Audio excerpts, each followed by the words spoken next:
মায়া বিয়ে করানোর জন্য ছেলেরে মেয়ে দেখাইনি আমরা না? আরে মেয়ে বিয়ে করার জন্য ছেলে মেয়ে দেখে কিনা? আচ্ছা, তো এরকম একটা হাদিস জানলে কেমন হয়? ভালো হয় কিনা?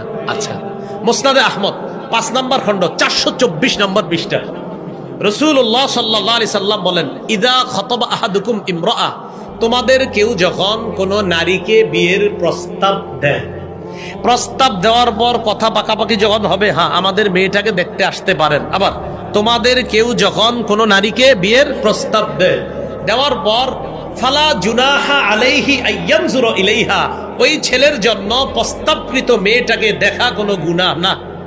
এবার উল্টাটা কোন তো, প্রস্তাবকৃত মেয়েকে দেখা গুনাহ না। আবার বলছি, যারে প্রস্তাব দিলেন বিয়ের জন্য তাকে দেখা গুনাহ না। তাহলে বিপরীত দিকে যদি প্রস্তাব দেওয়া না সারা রাস্তাঘাটে দেখেন, রাসূল বলছেন তোমাদের কেউ যদি কোনো নারীকে বিয়ের প্রস্তাব দেয়, ফালা জুনাহা আলাইহি আইয়ানজুরা ইলাইহা, তাকে দেখা ওই ছেলেটার জন্য গুনাহ না। নবী বলে দিয়েছেন কেন? কারণ সে তো বিয়ে করার জন্য প্রস্তাব দিয়েছে, তাই কিছু সময়ের জন্য তাকে দেখা যায়। এখন তার কোন অংশটা দেখে ছেলে গিয়ে কয়েকজন চুপ রয়েছে, মনে হয় ওনারা চেহারা ছাড়া কি দেখে? কি দেখে? দাউদে জাহেরি, হ্যাঁ কি দেখে?